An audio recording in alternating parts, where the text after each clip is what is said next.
Hi guys, it's Mike here.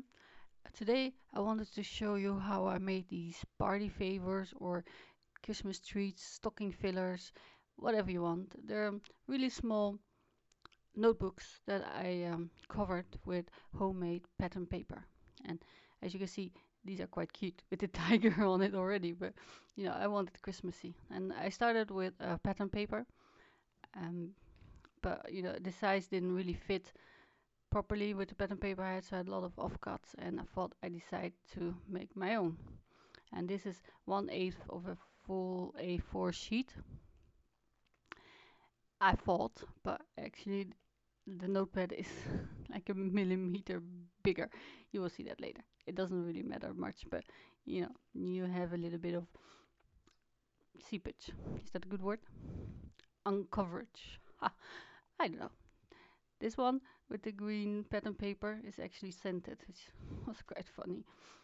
And this is the distressings I'm using, and it's a dusty concord, shaded lilac, tumbled glass, broken china, and peacock feathers.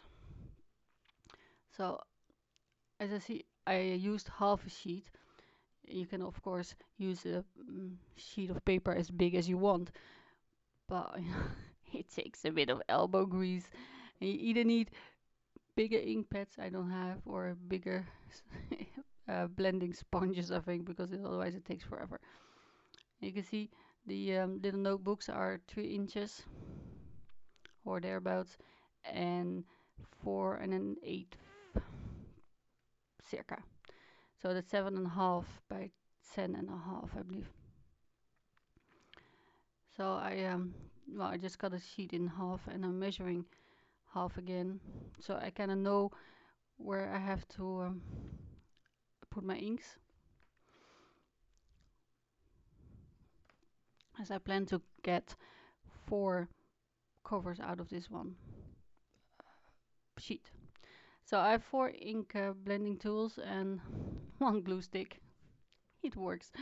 It has a little Velcro stick on it, and those were actually my first blending tools, believe it or not. And I only have 4 blending tools. I don't use many colors, and 5 is exceptional. So this works.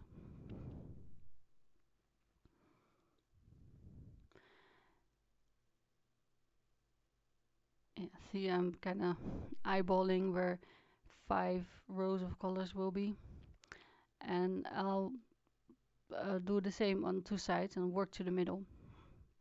I'm mirroring it, and as you can see, it looks very splotchy now, and I'm not super careful how I apply the color, because I know it will even out quite well actually. And um, the only problem, with smearing or circling or whatever you get, what you call, is when you want a really light coverage. Now this is a new type of sponge, I believe. I think Ranger changed them, and these don't absorb the ink as well as the old ones. So you get a little bit of the rims and everything, the borders, edges. It doesn't really matter, because at a certain point the colors is as saturated as it can get, and it will disappear. And when it dries, it will also even out. So don't be scared, and just see what happens. And this is, by the way, it's just laser printer paper I use for my card bases as well. It's a little bit coated, and when you get to a certain point and the paper is nice and saturated, you feel it, because then your sponge will slide faster. So here I was testing out the colors, and they can dry while I sponge and see if these blend like this as well. Well, I'll come back to that later. Meanwhile, I'll turn on some music, and I will see you again, well, after my exercise. Bye bye.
So you can see here I am swiping the peacock feathers on the spine portion of the pattern paper. As the paper is exactly 1/8 of a full sheet, you need something to cover it, otherwise you have more spillage. And here I thought it was crooked. I'm drying it, and I'm now moving on to the fun bit. I have this dilution white spray, but I'm actually using the Ecoline white and the Ecoline gold, which is more opaque, also thicker, and um, it gives the fatter blobs, like a little bit of texture.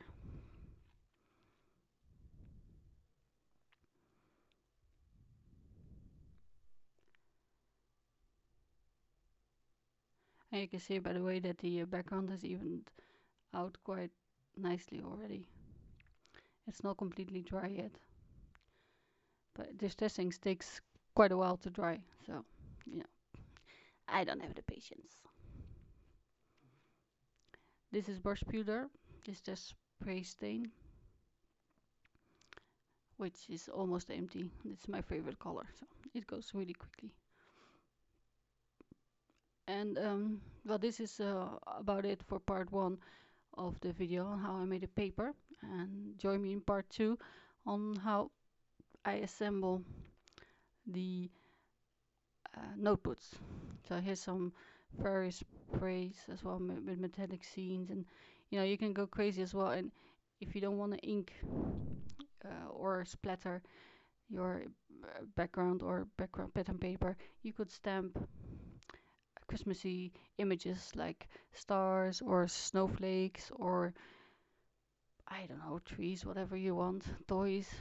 But I like this messy bit. So I will see you again in part 2 hopefully. So bye bye and thank you for watching.